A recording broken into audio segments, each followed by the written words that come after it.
On, no outs, both with speed. And as Millen flares this to shallow center field, the diving catch is unable to be made. And the relay will come home, the throw not in time, and it goes all the way to the backstop. Todd Pratt was giving a late stop sign, and Ashworth nearly truck sticked him. I'm glad he didn't, because Ashworth probably would have lost that battle to the former MLB catcher. But at the last moment, as in the replay, you can see in the bottom there, you see they almost collide, and then Ashworth swing and a miss. Longshore punches out Swenda to end the frame, and a leadoff single once again erased by the stellar pitching of Longshore. Unassisted, I believe. Technically, Rover gets the out, and a swing and a miss, and Longshore gets out of a funky frame because he threw it in the baseline. As Hornung rips this one extra bases to right center field, it will go all the way to the Johns Manville side and right. Hornung holds at second. It's an RBI double for the former Jacksonville State Gamecock. It is 3-1 Range Riders. Be rainy conditions. Drops it down. It's a pretty good one. The throw will come to first base, and it's airmailed beyond the bag. One coming home, and a stop sign put up for McLaughlin. It is going to be exactly a successful sacrifice bunt. The second time that Ashworth has reached on a bunt.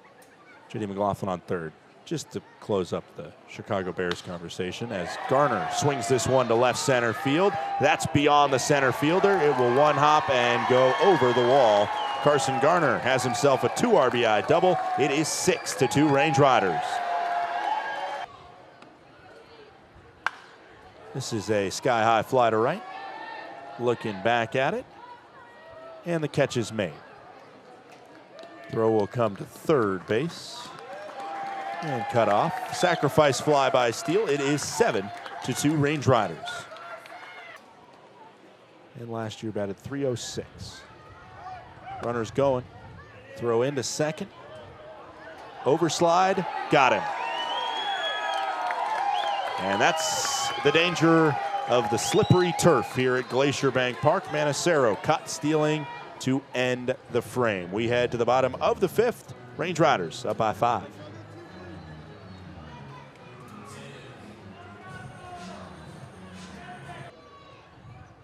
The 0-1 pitch.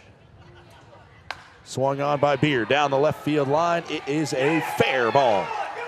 Off the wall in left field. Rover scooters into third, and scoring from second is Jake Millen. The Range Riders take an 8-6 lead thanks to the clutch pinch hit double by Logan Beard.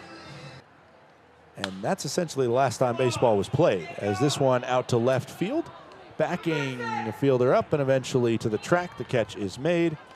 Both guys will tag up. Tommy Rover scores on the sacrifice fly by Drew Collins. It is 9-6 Range Riders. 3 balls, 2 strikes, 1 out. Barranca on second, Swenda on first. The pitch home to Temisveri. Hit on the ground, back to Bustamante. He throws to Rover, to first. It is dug up by Millen. A 1-4-3 double play. Bustamante out of the jam, and the Range Riders have a 3-run lead as we head to the bottom of the 8th. One more look back at Bustamante. Grabbing it, firing to second, and Rover just needed to get it to Millen. We'll be right back.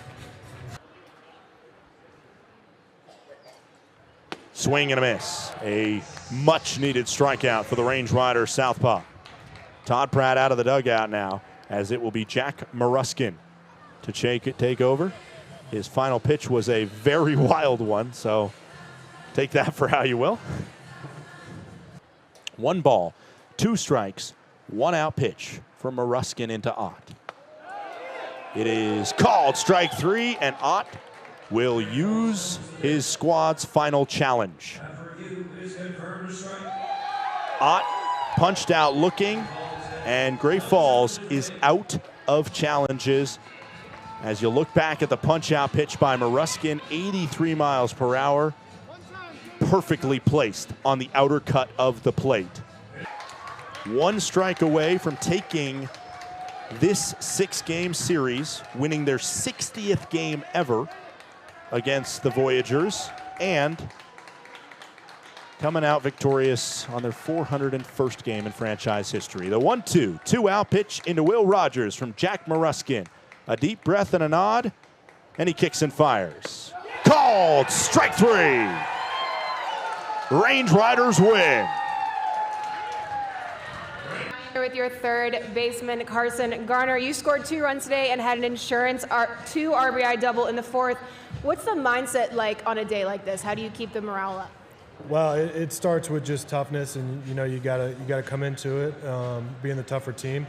That the weather and the factors aren't going to affect you, and when you can do that, you can pretty much beat anybody.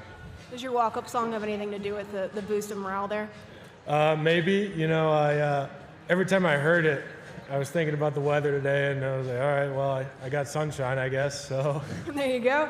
As a returner, what has it been like being a part of this record-setting team with the best start in franchise history this season?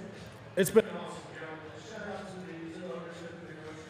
They're a great group of guys. The clubhouse is just meshing so well, and all these guys are fitting in really well, and we're playing good baseball, and we look to continue it going on. All right, thank you, Carson. Thank you. God bless.